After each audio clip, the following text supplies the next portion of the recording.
नमस्कार, आप देख रहे हैं स्वदेश न्यूज का स्पेशल प्रोग्राम जनता मांगे जवाब और मैं हूं आपके साथ राखी। जनता मांगे जवाब में आज बात राहुल गांधी की संसद में सदस्यता बहाल की और उस पर भाजपा की आई प्रतिक्रिया की, साथ ही चीन और विवादित न्यूज वेबसाइट न्यूज क्लिक को लेकर कांग्रेस पर बोले गए भाजपा के हमले की। जी हां, कांग्रेस नेता राहुल गांधी की संसद सदस्यता बहाल हो गई है। संसद सदस्यता बहाल होने के बाद आज राहुल गांधी संसद भवन पहुंचे। यहां विपक्षी नेताओं ने उनका स्वागत किया। राहुल गांधी सबसे पहले संसद परिसर में स्थित महात्मा गांधी की प्रतिमा के पास गए और नमन किया। कांग्रेस नेता राहुल गांधी की संसद सदस्यता ऐसे समय में बहाल हुई है जब मंगलवार को संसद में केंद्र की मोदी सरकार के खिलाफ कांग्रेस के लाए गए अविश्वास प्रस्ताव पर चर्चा होगी। ऐसे में इस बात की ज्यादा संभावना है कि राहुल लोकसभा में अविश्वास प्रस्ताव पर बहस की शुरुआत कर सकते हैं। उधर पार्टी की महासचिव प्रियंका गांधी ने उनकी लोकसभा में वापसी का स्वागत किया और कहा कि देश की जनता के असल मुद्दों की आवाज एक बार फिर संसद में गूंजेगी। अब सवाल यही है कि संसद में जनता की आवाज कितनी गूंजती है और राहुल की वापसी से भाजपा बैकफुट पर आती है या उसका उसे लाभ मिलता है, ये देखने वाली बात होगी। जनता मांगे जवाब में आज इसी मुद्दे पर करेंगे चर्चा। सदस्यता बहाल, अविश्वास पर सवाल। देखिए, राहुल गांधी सोमवार को संसद सदस्यता बहाल होने पर 137 दिन बाद संसद भवन पहुंचे। उनके संसद पहुंचते ही लोकसभा में भाजपा सांसद निशिकांत दुबे ने एक न्यूज वेबसाइट का मुद्दा उठाया। दुबे ने सदन में कहा कि देश में पड़ोसी देश के पैसे से पीएम मोदी के खिलाफ माहौल बनाया गया। न्यूज वेबसाइट में पड़ोसी देश से पैसा आया, ये देश विरोधी है। उधर केंद्रीय मंत्री अनुराग ठाकुर ने एक प्रेस कॉन्फ्रेंस में आरोप लगाए कि कांग्रेस, चीन और विवादित न्यूज वेबसाइट न्यूज क्लिक एक ही गर्भनाल से जुड़े हैं। कहा कि राहुल गांधी की नकली मोहब्बत की दुकान में पड़ोसी सामान साफ देखा जा सकता है। चीन के प्रति उनका प्रेम नजर आ रहा है। वे भारत विरोधी अभियान चला रहे हैं। आपको बता दें कि दोपहर बाद सदन की कार्रवाई शुरू होने पर लोकसभा में digital personal data protection bill 2023 पास हो गया। इस दौरान विपक्षी सांसद मणिपुर मुद्दे को लेकर नारेबाजी करते रहे। उधर राहुल की संसद में सदस्यता बहाल होने पर कांग्रेस नेताओं ने जश्न मनाया। इस दौरान विपक्षी गठबंधन INDIA यानी इंडिया के सांसद गेट पर राहुल का स्वागत करने के लिए खड़े थे। सांसद ने राहुल तुम आगे बढ़ो, हम तुम्हारे साथ हैं के नारे भी लगाए। संसदीय कार्य मंत्री प्रहलाद जोशी ने कहा कि स्पीकर ने आज फैसला लिया, हमने कानूनी प्रक्रिया का पालन किया और सुप्रीम कोर्ट का आदेश मिलने के तुरंत बाद हमने इसे बहाल कर दिया। मल्लिकार्जुन खड़गे ने कहा, राहुल गांधी की सांसदी बहाल करना एक स्वागत योग्य कदम है। ये भारत के लोगों और विशेषकर वायनाड के लोगों में विश्वास दिलाता है। सपा प्रमुख अखिलेश यादव ने कहा, जहां तक कांग्रेस नेताओं और राहुल गांधी का सवाल है तो मैं उन्हें सदस्यता बहाल होने पर बधाई देना चाहता हूं। आपको बता दें कि मोदी सरनेम पर टिप्पणी को लेकर मचे बवाल के बीच 133 दिन बाद राहुल की दोष सिद्धि पर रोक लगी थी। सुप्रीम कोर्ट ने कहा था कि सजा का असर राहुल ही नहीं, वोटर्स पर भी पड़ा है। अब राहुल गांधी फिर संसद में है। कांग्रेस नेता प्रियंका गांधी ने राहुल गांधी की लोकसभा में वापसी की सराहना की है। उन्होंने कहा कि देश की जनता के असल मुद्दों की आवाज एक बार फिर संसद में गूंजेगी। अब कल यानी मंगलवार को संसद में मोदी सरकार के खिलाफ लाए अविश्वास प्रस्ताव पर चर्चा है।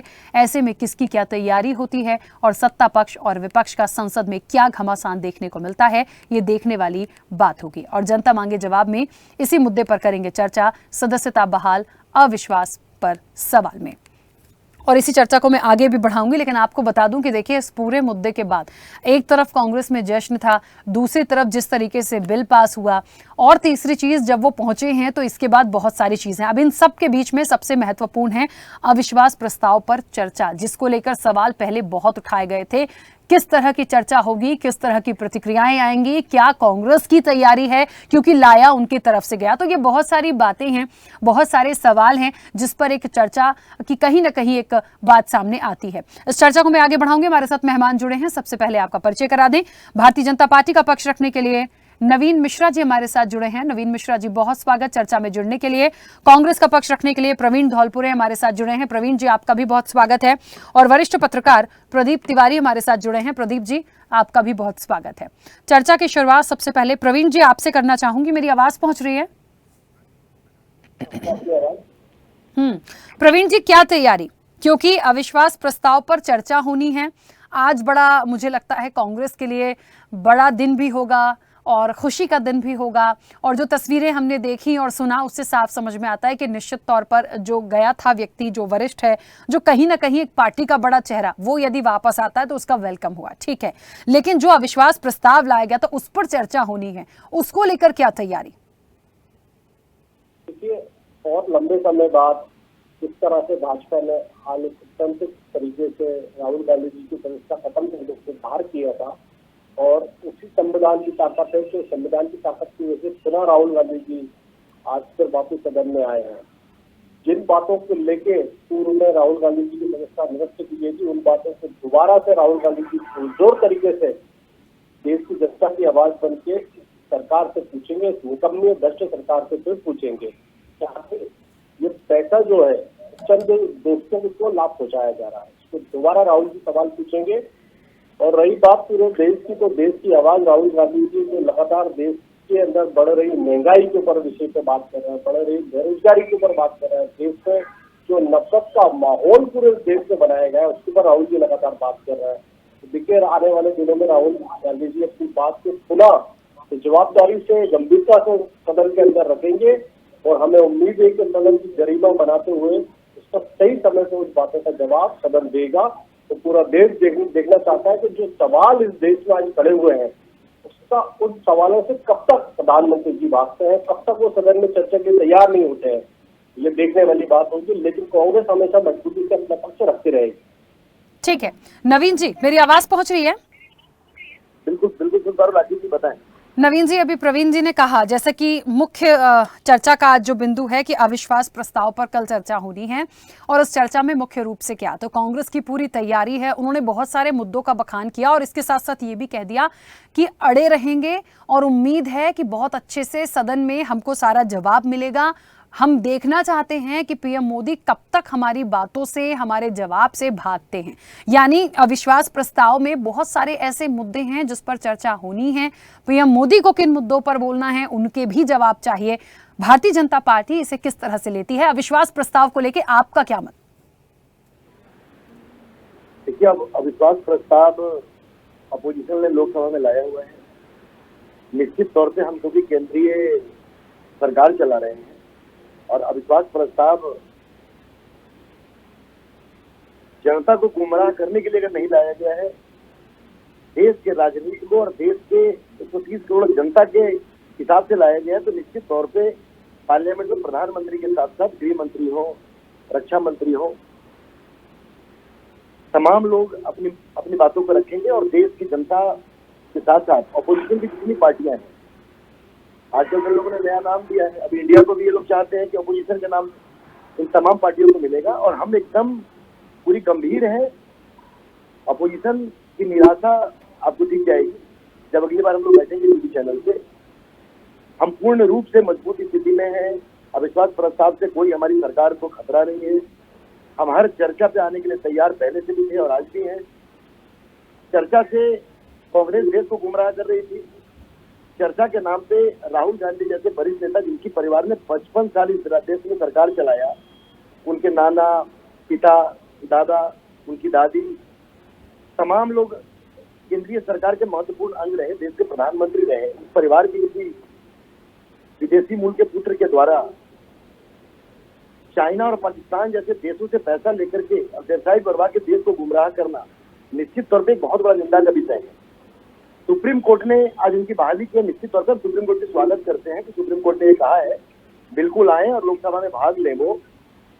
लेकिन सच्चाई आपको बता दूं, सच्चाई ये है कि जिस ढंग से राहुल गांधी एक अनमैच्योर्ड पॉलिटिशियन की तरह पारिवारिक पृष्ठभूमि को लेकर के देश को गुमराह करने के साथ साथ कांग्रेस के अपने नेताओं को ब्लैकमेल करते हैं, निश्चित तौर पर इसका भी पोल बहुत जल्दी खुल जाएगा।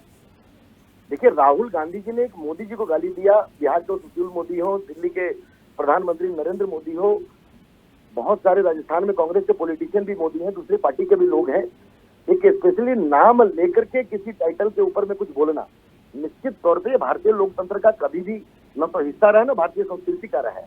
ये कांग्रेसी लोगों की मानसिकता दिवालियन के दौर है। आजादी के बाद से इन लोगों ने श्यामा प्रसाद मुखर्जी की हत्या के बाद इन लोगों ने तमाम पॉलिटिकल पार्टी के अपोजिशन लोगों को जिस षड्यंत्र के तहत इन लोगों ने फंसाया, हत्या करवाया, देश को घोटाले में डाला। ये निश्चित तौर पे इन्होंने ये सोच लिया था कि हमारी जागीर चलेगी। लेकिन 2014 के बाद जो स्थिति इनको देश में दिखी है, आने वाले अगले 25 सालों तक कांग्रेस ना तो देश में कहीं है ना कहीं दिखेगा। आज जो इनकी अपोजिशन में स्थिति है उससे भी खराब इनकी स्थिति होने वाली है।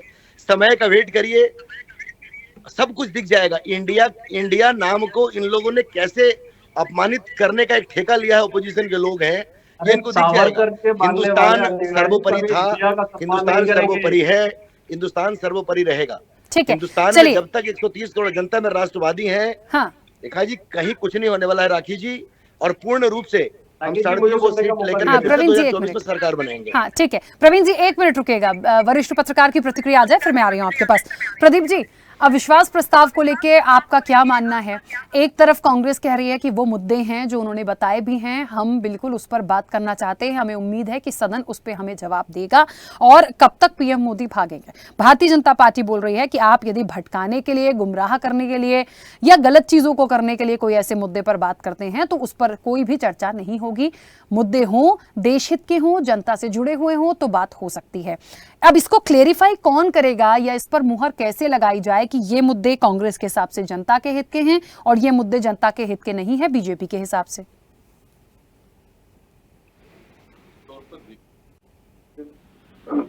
ये बात अविश्वास प्रस्ताव एक बहुत बड़ा संसाधन है। वो कह सकते हैं कि जब सरकार किसी बात को न माने या सरकार के ऐसे फैसले जो जनता के पक्ष में न हो या जनता हितैषी न हो, इस तरह की परिस्थिति में विपक्ष को पूरा अधिकार रहता है कि वो अविश्वास प्रस्ताव ले आए।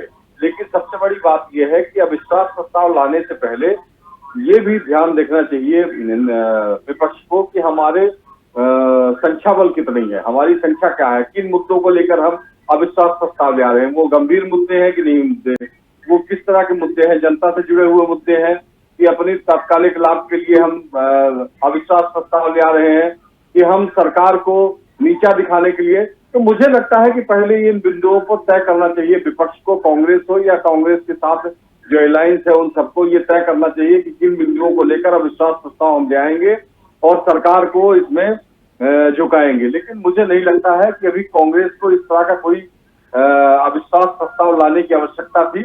अगर थी तो उन मुद्दों को पहले सरकार के साथ बैठकर ये बात करते कि भाई इन मुद्दों पे आप हमारी मांग नहीं मान रहे हैं, प्रधानमंत्री जी सदन में आके चर्चा नहीं कर रहे हैं। तो मुझे लगता है कि बहुत बड़ा, तब मणिपुर का जो मुद्दा था वो होम मिनिस्ट्री से लगा हुआ था, देश से जुड़ा हुआ मुद्दा था और विपक्ष ने उसको काफी जोर शोर से उठाया भी। मुझे लगता है कि एक माध्यम ये भी है कि विपक्ष का कि क्योंकि मणिपुर मामले में प्रधानमंत्री जी बातचीत नहीं कर रहे हैं, कोई जवाब नहीं दे रहे हैं, तो वो सदन में आके इस बात को मणिपुर पर चर्चा करें। ये एक बड़ा प्रस्ताव हो सकता है विपक्ष के पास सरकार के अविश्वास प्रस्ताव के लिए। लेकिन कोई ऐसा दूसरे ठोस कदम को नहीं समझ में आ रहे हैं, इसलिए सरकारों को, विपक्ष को ये जरूरत है कि उन सारे मुद्दों को लेकर और सदन में चर्चा करें। जी ठीक है, बिल्कुल। चलिए, मुझे लगता है यहाँ पर प्रवीण जी, ये बात बार बार आ रही है क्योंकि देखिए सब कुछ हो गया। अभी तक चीजें चल रही थी, राहुल गांधी चले गए थे, अब राहुल गांधी की सदस्यता भी बहाल हो गई है और इसके आगे की जो चीजें हैं, गठबंधन भी इंडिया हो गया, मतलब सारी चीजें ऑलमोस्ट कहते हैं इलेक्शन के पहले तैयार है। अब सदन के अंदर जिस तरीके से अविश्वास प्रस्ताव की बात हो रही है, वरिष्ठ पत्रकार को लगता है इस वक्त इसकी जरूरत नहीं थी, फिर भी यदि कांग्रेस लाई है और मुद्दों की बात हो रही है, क्या ऐसी महत्वपूर्ण बात हो सकती है जिस पर सरकार जवाब देगी? देखिए, इसलिए क्योंकि यदि हम उन्हीं मुद्दों पर बात करेंगे तो सरकार जवाब नहीं देगी। तो क्या एक कहते हैं एक मोटो जो है कांग्रेस का इस अविश्वास प्रस्ताव को लाने का, वो पूरा हो पाएगा कल? जो पिछले कई महीनों से मणिपुर में हो रहा है, माननीय गृह मंत्री जी को मध्य प्रदेश का चुनाव में इंटरेस्ट है, बार बार वो दौरा करने आते हैं, क्यों नहीं वो मणिपुर पर अपनी जवाब तय करते हैं। वहां के जब राज्यपाल खुले रूप से कह चुकी हैं, वहां के मुख्यमंत्री जब कह चुके हैं, तो मणिपुर को क्यों छोड़ा जा रहा है? यही विषय है कि संसद के अंदर प्रधानमंत्री जी आकर, गृह मंत्री जी स्पष्ट रूप से बताएं कि आखिर नफरत की आग में क्यों झोंका जा रहा है एक प्रदेश को। अविश्वास प्रस्ताव लाने का उद्देश्य यही है कि आज जो देश के अंदर महंगाई है, बेरोजगारी है, महिला अत्याचार है, दलित उत्पीड़न की घटनाएं घट रही हैं, आप बस विषय ले आते हैं, सीमा पार के विषय ले आते हैं कि हिंदू खतरे में। जिस देश की न्यायपालिका के अंदर आपको विश्वास नहीं है, वहां हिंदू मुस्लिम आप करते हैं। अविश्वास प्रस्ताव जब लगातार संविधान के संशोधन होते हैं, जब आता है संसद के अंदर, तो उस पर खुली रूप से एक बहस होनी चाहिए और प्रधानमंत्री जी को अपना स्टेटमेंट क्लियर करना चाहिए कि देश में किन ताकतों के इंडस्ट्रीज के दबाव में वो काम कर रहा है। चंद लोगों को फायदा पहुंचाने के लिए, चंद लोगों के बयानों को छुपाने के लिए वो क्यों नहीं कभी प्रेस कॉन्फ्रेंस करते हैं? जब भी कभी विषय आता है राहुल जी पे आ जाते हैं। राहुल जी तो देश की आवाज बन के जनता के दर्द को बता रहा है। कभी भी आप देखिए पूर्व के सदनों में भी इस तरह का दुराचार नहीं हुआ जो आज देखने को मिल रहा है। ठीक है प्रवीण जी, एक महत्वपूर्ण बात और आई है। 2 दिन पहले ही उनको सजा हुई है, लेकिन आज तक उनका निलंबन हुआ प्रवीण जी एक मिनट सुनिएगा, एक महत्वपूर्ण और बात आई है जो कहीं ना कहीं आई है, और राहुल गांधी पहुंचे ही थे संसद में, जिस तरीके से उनको जाना हुआ उसके बाद ये चीजें आ रही है। जो निशिकांत दुबे हैं, जो सांसद हैं भाजपा के, उन्होंने एक न्यूज वेबसाइट का हवाला दिया। उन्होंने कहा कि पड़ोसी देशों से पैसा मंगवा रही है कांग्रेस, तमाम चीजें आई हैं और पीएम मोदी के खिलाफ आप गलत तरीके से माहौल क्रिएट कर रहे हैं। तो बाकायदा न्यूज का, वेबसाइट का नाम देके तमाम चीजों को सामने लाया जा रहा है। इसको लेके कांग्रेस की क्या प्रतिक्रिया है? क्या ये एक जांच का विषय नहीं बन जाता? देखिए, सरकार को जांच का विषय, अगर कोई भी व्यक्ति किसी इस तरह की गतिविधि में है तो सीधा आरोपी कांग्रेस पे लगा रहा है, सीधा आरोपी कांग्रेस पे लगा रहा है। ये एक तरह की सोची साजिश है ये कांग्रेस के प्रति। देश के अंदर जो माहौल एक बना हुआ है नफरत का, उसको अगर इनको इस तरह की गतिविधियां देखनी होती तो न्यू के अंदर जो हुआ है, मानेसर में जो हुआ है, वहां आप एक्शन क्यों नहीं ले पाए? जब वहां खुले रूप से सोनू एक वीडियो डालता है, सरकार और प्रशासन उसकी मनाही करता है, उसके बाद आप वहां दंगा होना देते हैं। आप बात मुद्दों को भटकाने की जो राजनीति इस देश में चल रही है, भाजपा हमेशा विषय से भटक रही है और पूरे देश की जनता को उस आग में झोंकने की कोशिश कर रही है।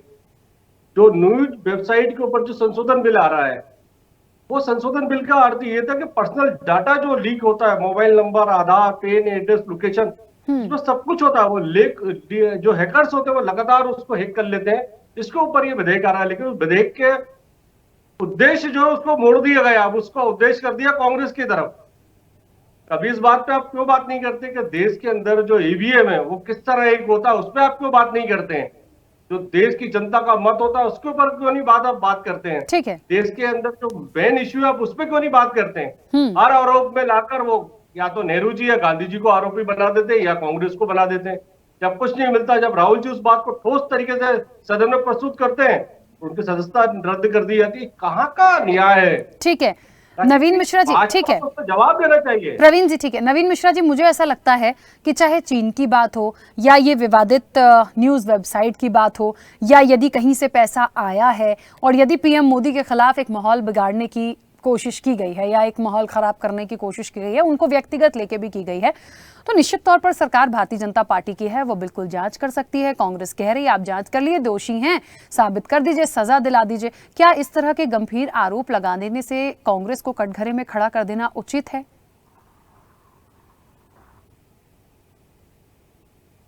प्रधानमंत्री 130 करोड़ जनता का पूरे दुनिया में प्रतिनिधित्व करता है, चाहे वो जवाहरलाल नेहरू हो, लाल बहादुर शास्त्री हो, इंदिरा गांधी हो, पी.वी. नरसिम्हा राव हो, अटल बिहारी वाजपेयी हो, गुजराल जी हो, देवगौड़ा जी हो, चंद्रशेखर जी, मनमोहन सिंह जी, तमाम देश के प्रधानमंत्री किसी भी पॉलिटिकल पार्टी के रहे हों, लेकिन दुनिया के अंदर वो भारत के प्रतिनिधि होते हैं। आज एक प्रधानमंत्री के बारे में कांग्रेस का पूर्व अध्यक्ष 55 साल जिस परिवार ने सरकार चलाई, उस परिवार का आज के समय में सेकंड मुखिया जाकर के अमेरिका के मंच पे अगर देश के प्रधानमंत्री के बारे में और देश की सरकार के बारे में बोलता है, तो निश्चित तौर पर कहीं ना कहीं 130 करोड़ आम नागरिकों के साथ वो खिलवाड़ करना नहीं है। ये भारत के संविधान के साथ साथ हमारी जो संस्कृति है उसको बदनाम करने की एक बहुत बड़ी पहल है राहुल गांधी जी के द्वारा, और इसमें अंतर्राष्ट्रीय षड्यंत्र काम कर रही है। अंतर्राष्ट्रीय स्तर पर कांग्रेस को इसके लिए पैसे दिए जा रहे हैं। और मैं निश्चित तौर पर कहूं कि हिंदुस्तान के एक पारसी मुस्लिम परिवार के पिता और एक विदेशी क्रिश्चियन महिला का पुत्र, इन दोनों शब्दों को जब मिलाएंगे, राहुल गांधी जी ने यह साबित कर दिया है कि देश के संस्कृति से उनको कुछ लेना देना नहीं है। थोड़ा सा व्यक्तिगत हुआ, व्यक्तिगत हुआ। राखी जी, पारसी परिवार का एक आदमी, राजीव गांधी पारसी परिवार के, नेहरू परिवार पर क्यों आरोप लगाती है? आप क्लियर शब्दों में है कि राखी जी सरकार में आप बैठे हैं, आपको जवाब देना देश की जनता। बिल्कुल जवाब देने, भाई आप जवाब लेने को तैयार, आपने अविश्वास प्रस्ताव लाया है कि एक चीज जवाब मिलेगी, लेकिन आप तो चाइना से पैसे लेकर के और दुनिया के मंच पे जाकर के भारत की बदनामी करवा रहे हैं। देश के 130 करोड़ जनता की वो कर रहे हैं। शायद राहुल गांधी ये भूल गए हैं कि जवाहरलाल नेहरू के वो परिवार से हैं। राहुल गांधी ये भूल गए उनके पिता उनके इस देश के प्रधानमंत्री थे। राहुल गांधी इटली के इशारे पर चाइना से पैसा लेकर के जो ये देश को तोड़ने का षड्यंत्र कर रहे हैं, ये मंसूबा कभी होने वाला नहीं है। अभी तो राहुल गांधी जी अमेठी से आ रहे हैं, ऐसा नहीं हो जाए कि गांधी खानदान का एक भी प्रतिनिधि 2024 में नहीं हो लोकसभा में। ऐसा नहीं हो जाए कि जो कृतकर्म कर रहे हैं गांधी परिवार के लोग, अब पहली बार। ठीक है, एक एक करके बोलिए प्लीज। परिवार का ठीक है प्रवीण जी बोलने दीजिए। बोलिए, मैं सुन लेता हूँ, बोल लीजिए आप। जब आप बोल लेंगे उसके बाद मैं जवाब दे दूंगा, बोलिए आप। अब राहुल जी और नेहरू परिवार पे आप बार-बार क्यों आक्षेप लगाते हैं? आप कांग्रेस के लोग ये मान लें कि फिरोज गांधी का परिवार है, आप लोग तो ये भी मानने को तैयार नहीं है। कभी इंदिरा गांधी से क्या योगदान आप ये मान लीजिए, आप क्यों नहीं मानते कि फिरोज गांधी का परिवार है? आप क्यों नहीं मानते कि फिरोज गांधी का परिवार है ये? आप क्यों नेहरू जी के परिवार के रूप में आप इंगित करते हैं? आप ये क्लियर बताएं कि इंदिरा गांधी की शादी किनसे हुई थी? राजीव गांधी के पिता का नाम क्या था? लाई जाती है राजीव हो जाती है, आप क्यों नहीं एक्सेप्ट? राहुल गांधी के दादाजी का नाम बताइए, वो किस धर्म से आते थे, क्लियर करिए। जो आदमी अपने मुझे ऐसा लगता है, देश के संस्कृति में, मुझे ऐसा लगता है अपनी अपनी बातों के नाम नहीं लेता, अपनी बातों के तर्क हैं, लेकिन मुख्य रूप से मुद्दा यही था कि हम किस तरह से अविश्वास प्रस्ताव पर बात कर लें, कैसे चीन को लेकर बात हो रही है, कैसे न्यूज वेबसाइट को लेकर बात हो रही है, किस तरह से जो चीजें आई गई हैं उस पर हम अपने पॉइंट्स को कैसे क्लियर करें। ठीक है नवीन जी, प्रवीण जी प्लीज। ठीक है, चलिए सर, समय हो गया है, प्लीज। प्रदीप जी, मुझे ऐसा लगता है कि जो अविश्वास प्रस्ताव आ रहा है, जो न्यूज वेबसाइट की बात हो रही है, जो कांग्रेस पर गंभीर आरोप है, बात करिए, क्या लगता है आपको कि क्या एक जांच का विषय नहीं बनता है तो जांच करवा ले, या ऐसे नोक-झोंक करने से, सिर्फ बहसबाजी करने से क्या कोई मुद्दे का हल निकलेगा? ठीक है प्रवीण जी और नवीन जी प्लीज, मैं रिक्वेस्ट कर रही हूँ सर चुप हो जाइए। प्रदीप जी को बोलने दीजिए, बार-बार बोलना। आप कांग्रेस के मेरे मित्रों, वरिष्ठ पत्रकार को बोलने दीजिए प्लीज। प्रवीण जी, नवीन जी प्लीज। जांच का विषय है और जांच इसमें तत्परता से होनी चाहिए और एक कमेटी गठित हो जाए, वो कमेटी इस पे जांच करे और जांच के जो तथ्य निकल के आए उस पर कार्रवाई की जाए। मुझे लगता है इससे दोनों व्यक्तियों को संतुष्ट होने की जरूरत है, ना कि इस वजह से कि हम उसको लगातार मुद्दों को उठाते रहे, उसके बैकग्राउंड का कुछ पता नहीं, उसके पीछे क्या परिस्थितियां हैं उसकी पता नहीं है। तो ये जांच में सारी चीजें आ जाएंगी और जांच से पानी का पानी, दूध का दूध हो जाएगा। इसलिए पहले जांच होनी चाहिए और जांच के उपरांत जो चीजें आए उस पर कार्रवाई होनी चाहिए। बिल्कुल, चलिए क्योंकि समय भी हो गया है, आप सभी का बहुत शुक्रिया इस चर्चा में जुड़ने के लिए। देखते हैं अविश्वास प्रस्ताव पर चर्चा में क्या निकल कर आता है। जो उम्मीद कांग्रेस को है उस पर बीजेपी और सरकार और सदन में जितनी चीजें आनी हैं वो कितना खरा उतरते हैं, और क्या वही जो मुद्दे बताए जा रहे हैं उस पर प्रॉपर बातचीत हो पाएगी, क्योंकि अब इलेक्शन है और ये तमाम तस्वीरें जो हैं ऐसे ही मुद्दों पर हमारे और आपके सामने आती रहेंगी और अपडेट हम आप तक पहुंचाते रहेंगे। फिलहाल जनता मांगे जवाब में इतना ही। खबरों की अपडेट्स के लिए बने रहिए स्वदेश न्यूज के साथ, सबसे पहले देश। ऐसे ही वीडियोस के लिए लाइक करें, शेयर करें, फॉलो करें, YouTube पर जाकर सब्सक्राइब कर बेल आइकन दबाना ना भूलें और ताजा अपडेट्स के लिए स्वदेशलाइव.com पर जरूर जाएं।